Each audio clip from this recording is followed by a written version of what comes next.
Bom dia, boa tarde a todos.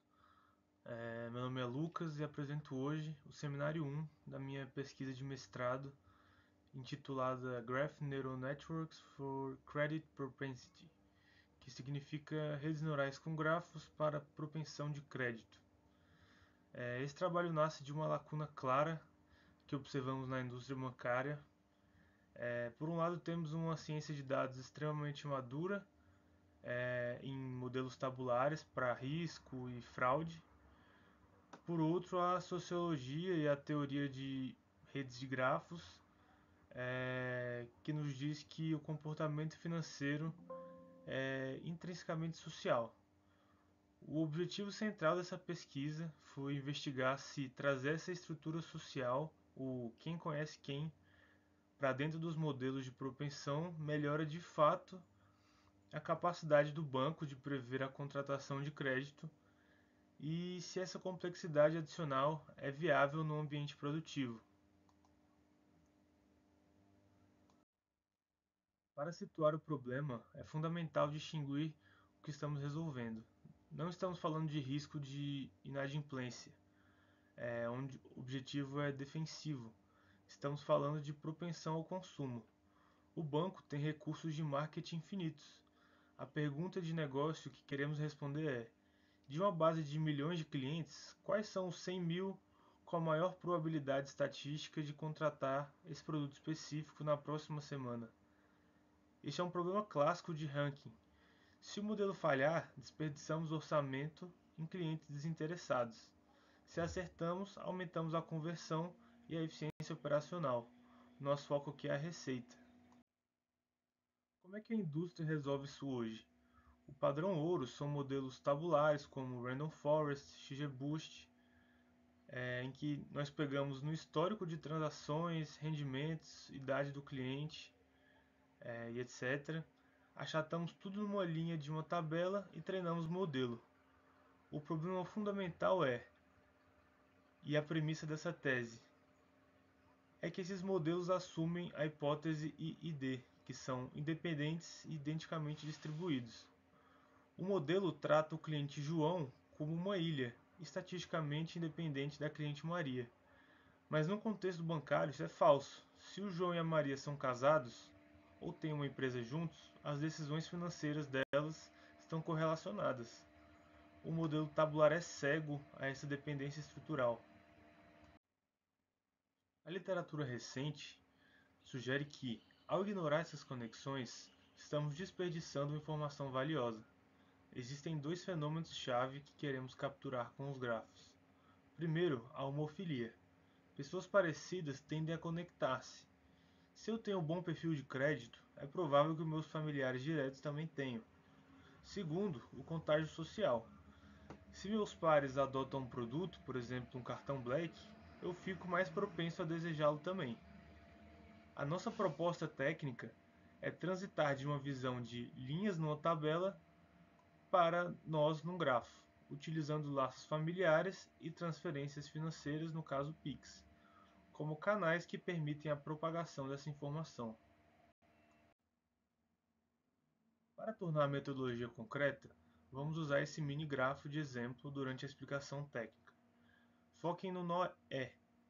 Ele é nosso cliente-alvo. Se olharmos apenas para ele isoladamente, pode parecer um cliente comum sem histórico recente.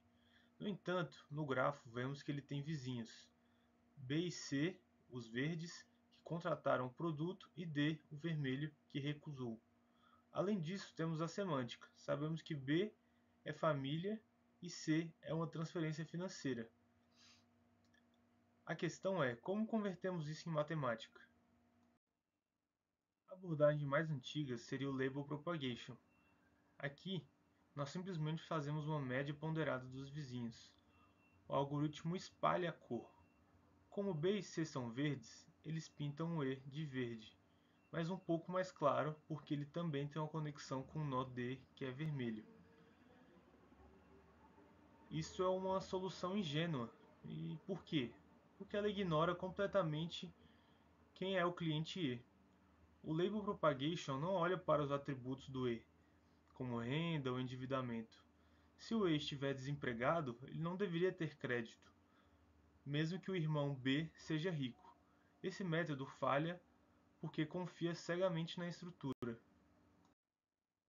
O extremo oposto é o que o banco faz hoje, o modelo tabular. Aqui olhamos profundamente para a tabela de atributos do E, mas cortamos as arestas. O modelo não sabe que B e C existem. O problema surge quando os dados E são ambíguos, por exemplo, um cliente novo com pouco histórico. Sem o histórico próprio e sem olhar para os vizinhos, o modelo fica sem sinal para decidir, perdemos o contexto. A GNN, a Graph Neural Network, é a solução que unifica essas duas visões. Ela utiliza os atributos do próprio E, como um modelo tabular, mas também agrega os atributos dos vizinhos B, C e D. A grande diferença para o Label Propagation é que a GNN aprende como fazer essa agregação. Ela tem parâmetros treináveis, como a matriz de pesos W, que decidem: será que a influência do vizinho D é relevante? Se o perfil do D for muito diferente, a rede neural pode aprender a zerar esse peso. É uma agregação seletiva e inteligente. Tecnicamente, implementamos isso através do framework Neural Message Passing, ou passagem de mensagens. O processo ocorre em duas etapas por camada. Primeiro, a agregação. O nó escuta os seus vizinhos, ele recolhe os vetores de características de B, C e D e compila-os, geralmente com uma soma ou média. E posteriormente o update. O nó combina essa mensagem recebida da vizinhança com seu próprio estado atual, usando uma rede neural densa, um MLP, e o resultado disso, nesse exemplo, é um novo vetor para E, agora de tamanho 2, como podemos observar no diagrama. Ao empilharmos duas ou três camadas dessas, o campo de visão do nó E expande-se. Na camada 1 ele vê os amigos, na camada 2 ele vê os amigos dos amigos, e o resultado final é um vetor numérico, um embedding, que condensa todas as informações locais e estruturais. Na GCN, Graph Convolutional Network, que é uma arquitetura mais simples de GNN, em cada camada eu agrego as representações dos vizinhos com uma normalização, aplico a transformação linear via a matriz W e uma não linearidade. Depois de duas ou três camadas eu tenho um embed Z por nó. A partir desse Z, eu uso uma camada logística para obter a probabilidade de contratação. A diferença para o Label Propagation é que aqui os pesos são aprendidos, de modo que a rede e os atributos se combinam de forma otimizada para a tarefa. Quando eu tipifico as arestas, ou seja, diferentes tipos de relações entre clientes, pai, filho, primos e etc., eu uso a RGCN. A ideia é simples. Cada tipo de relação tem um conjunto de pesos próprios. No nosso mini-grafo, a mensagem que vem do irmão B para E passa por um W específico. A mensagem do D por outro W diferente. Com isso, o modelo aprende que alguns tipos são mais informativos do que outros, refinando a decisão em relação à GCN homogênea.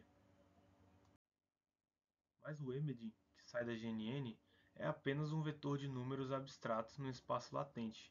Para o banco, precisamos de uma probabilidade de negócio. É aqui que entra o readout. Nós pegamos do embed final do cliente e passamos por uma camada classificadora, uma projeção linear, um MLP, Multilayer Perceptron, que aplica uma função sigmoide, resultando num score entre 0 e 1. Um detalhe metodológico importante do nosso artigo foi isolar a fonte do ganho. Não queríamos apenas saber se a GNN funciona, mas como devemos ligá-la à decisão final. Testamos três arquiteturas de readout. A linear, a mais simples, que testa se o grafo organizou os clientes de uma forma linearmente separável. A MLP, que adiciona uma capacidade não linear ao final. E o MLP mais LCP, que é uma abordagem híbrida. Essa é uma contribuição específica. Nós calculamos manualmente a estatística. Quantos por cento dos meus amigos compraram o produto? Injetamos isso explicitamente junto com o Embedding. Qual seria a intuição? Queríamos ver se a GNN conseguia aprender essa estatística sozinha ou se precisávamos de dar uma dica. Veremos nos resultados que a GNN é poderosa o suficiente para aprender isso sozinha. Validamos esse estudo com dados proprietários de um grande banco brasileiro. A amostra é relevante, com 842 mil clientes, e os grafos foram construídos com duas fontes distintas. Uma base de dados familiar, em que apresenta quais são as relações familiares entre os clientes de pais, filhos e cônjuges, com 136 mil ligações, e uma base de transações, em que registra quem enviou Pix para quem. E nessa base nós temos 266 mil transferências. Uma das perguntas centrais da pesquisa é: precisamos de grafos complexos? Para responder essa pergunta, desenhamos três cenários de complexidade crescente. O primeiro, o S1, é homogêneo, é uma abordagem cega. Tratamos as ligações familiares como a mesma coisa. Se há conexão, há aresta. O S2, multirrelacional, o modelo sabe distinguir de pai e filho para uma relação de tio-sobrinho. Por exemplo, ela usa matrizes de pesos diferentes para cada tipo. E o S3, de transacional direcionado, o nível máximo de detalhe. Incorporamos também a direção da transferência financeira, quem transferiu para quem. A hipótese inicial era que o S3 seria superior. Gostaria de enfatizar o rigor metodológico usado. Trabalhar com grafos tem uma armadilha clássica, que é o vazamento de informações via conexões. Não é só usar uma variável de futuro por engano, é deixar que um nó do conjunto de teste influencie o modelo de treino simplesmente por eles estarem ligados no grafo. No nosso trabalho, a gente evita isso com um protocolo liquid safe bem definido. Primeiro, separamos os clientes em dois universos: o universo de treino T e o de holdout externo H, que o modelo nunca usa para treino. Para a comparação dos modelos, colocamos as GNNs contra o Random Forest e uma rede neural simples MLP. Nas GNNs, testamos desde as mais simples, GCN, Gini e a RGCN, até as mais complexas com mecanismos de atenção como a GAT e a RGAT, para ver se a complexidade computacional compensa em performance. Vamos agora mergulhar nos resultados. Essa tabela conta a história completa do experimento. Primeiro, no topo, os baselines tabulares, com a AUC em torno de 82%. O Random Forest é um modelo forte. Segundo, o bloco central, com cenários 3 e 4, onde vemos os modelos como GIN e RGCN atingir consistentemente AUCs de 87% a 88%. Em terceiro, o bloco inferior, 5. Notem como modelos complexos como RGAT sofrem uma queda de performance ou demoram muito para treinar. Isso sugere que a rede transacional pode estar introduzindo mais ruído do que sinal. Para visualizar esse impacto, utilizamos esse gráfico que mostra o lift. Estamos falando de um ganho limpo de 5 pontos percentuais em AUC sobre o modelo atual do banco. Para quem não é da área de crédito, em prospecção, onde as taxas de conversão são baixas, tipicamente 1 a 2%, o aumento de acurácia dessa magnitude permite ao banco eliminar milhões de contatos inúteis e focar o orçamento nos clientes certos. É um resultado com impacto financeiro direto e imediato. Uma grande lição científica desse trabalho é o princípio da parcimônia. Nós provamos que a simplicidade vence. O vencedor foi o grafo S1 homogêneo, com modelos mais leves como o Gini. E por quê? A nossa análise indica que a estrutura topológica básica, a quem está perto de quem, carrega 90% do sinal preditivo. Saber se a conexão é pai ou transferência ou tio para sobrinho adicionou pouco valor marginal, e adicionar mecanismos de atenção com o GAT apenas tornou o treino instável. Isso é uma ótima notícia para a engenharia de dados do banco. Não precisamos de montar pipelines complexos com grafos heterogêneos para extrair valor. E sobre a viabilidade operacional? Este gráfico mostra o tempo de treinamento dos modelos. Treinar uma GCN simples é extremamente eficiente comparado aos modelos tabulares. Modelos com Attention, o GAT, são significativamente mais lentos, sem ganho de performance. Finalmente, voltando aos readouts. O fato de o MLP ter superado o linear confirma que a fronteira de decisão é não linear. Mas o mais interessante é que adicionar o LCP, a estatística manual, quase não mudou o resultado em relação ao MLP puro. Isso prova que a GNN aprendeu sozinha a contar os vizinhos e inferir a probabilidade coletiva.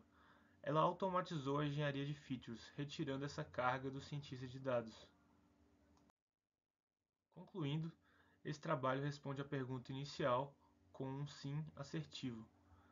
Falando de eficácia, as GNNs superaram consistentemente os modelos tradicionais com um ganho robusto de 5%. E falando de eficiência, a arquitetura mais simples, a GCN, em grafo homogêneo foi a vencedora, garantindo viabilidade técnica e baixo custo. Agora, falando sobre o impacto, a nossa recomendação para o banco é iniciar a transição de uma engenharia de features puramente individual para uma engenharia de features relacional. Os dados já estão lá, o valor está nas conexões. Termino aqui a minha apresentação. Muito obrigado pela atenção.